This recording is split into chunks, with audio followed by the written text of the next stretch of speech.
मंडळी मजेत आहात ना? मी आज घेऊन आले आहे तुम्हा सर्वांसाठी चीज पराठ्याची रेसिपी। अतिशय साधी, सोपी आणि पटकन बनणारी आहे। तर वळूयात आपण आपल्या रेसिपीकडे। रेसिपीसाठी या ठिकाणी तुम्ही पाहू शकता एक गव्हाच्या पिठाचा हुंडा घेतला आहे, म्हणजेच गोळा घेतला आहे। मस्त लाटून घ्यायचा पातळ असा। त्यानंतर तेल घालून घेतले मी त्याच्यावरती, सगळीकडे तेल लावून झालेला आहे। त्यानंतर या ठिकाणी हळद घातली आहे चिमूटभर। त्यानंतर लाल तिखट यामध्ये टाकणार आहे। हे बघा, आता हे लाल तिखट तुम्ही किती तिखट खाऊ शकता त्या प्रमाणामध्ये घ्यायचं आहे। आता हे सगळीकडे पसरवून घेणार आहे आपण। थोडंसं तेल पण आपण घातलेलं इथं पटकन पसरवण्यासाठी। तेल घातल्यानंतर पटकन पसरलं, सगळीकडे लावून घेतलं आहे। चीज ह्या ठिकाणी खिसून घेत आहे पूर्ण पराठ्यावरती। छान असं चीज हवं तेवढं या ठिकाणी खिसून घेतलं की त्याच्यानंतर आपल्याला याच्यावरती कोथिंबीर वगैरे घालायची आहे। तुम्हाला जास्त चीज आवडत असेल तर चीज जास्त घाला।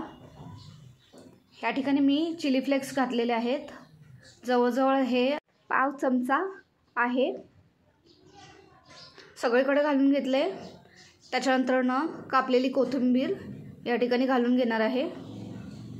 सगळीकडे कोथिंबीर टाकून झाली आहे।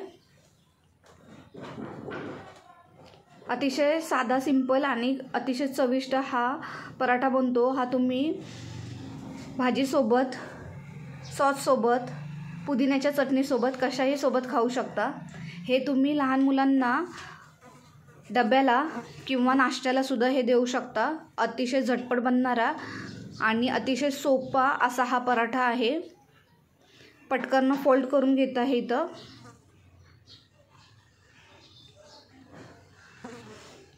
फोल्ड पूर्ण आपल्याला एकावर एक घडी घालत घालत करायचं आहे।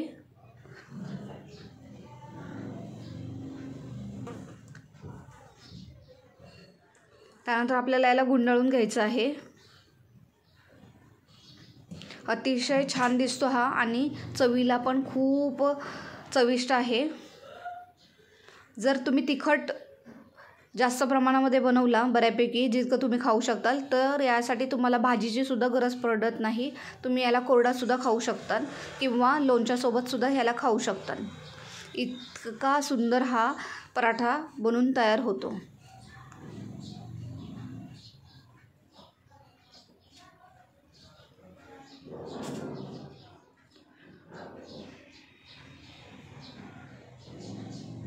जेवढा सुंदर दिसतो ना तेवढाच तो टेस्टी पण आहे। मस्तपैकी आता याला आपण लाटून घेऊयात।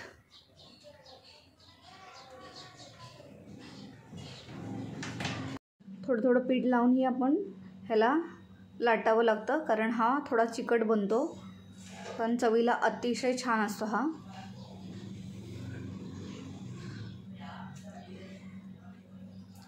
या ठिकाणी खरपूस असं आपण भाजून घेणार आहे पराठ्याला। या ठिकाणी मी तेल लावलेलं आहे। हवं तर तुम्ही तूप, साजूक तूप लावून सुद्धा इथं ह्याला शेकून घेऊ शकता। अतिशय सुंदर दिसतो आणि खायला टेस्टी असा हा रेसिपीचा प्रकार आहे। जर तुम्हाला माझी बनवण्याची पद्धत किंवा माझी ही रेसिपी जर तुम्हाला आवडली असेल तर सर्वप्रथम चॅनलला लाईक, शेअर, सबस्क्राईब, फॉलो करा, कारण अशाच प्रकारचे अतिशय सोपे आणि कमी खर्चाचे व्हिडिओज मी तुमच्या सर्वांसाठी घेऊन येत राहते। तर आशा करते की तुम्ही जाण्याआधी सबस्क्राईब आणि फॉलो केलं असेल। या अशा छान छान रेसिपीज पाहण्यासाठी तुम्ही आपल्या चॅनलसाठी लाईक जरूर केलं असाल। तर अशा छान व्हिडिओसोबत भेटूयात पुन्हा एकदा।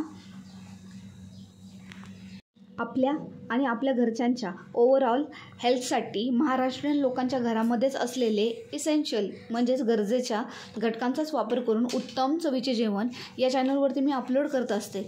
तर ह्या सर्व रेसिपीज जर तुम्हाला पाहायच्या असतील तर आवर्जून सर्वप्रथम आपल्या या चॅनलला लाईक, शेअर आणि सबस्क्राईब करा आणि आवडत्या आणि जवळच्या व्यक्तींच्या मोबाईलवरून या चॅनलला सबस्क्राईब करायला विसरू नका।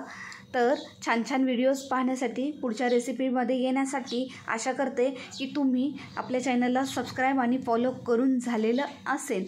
तर निरोप घेते आणि भेटूयात पुन्हा एकदा पुढच्या रेसिपीने. Bye bye family.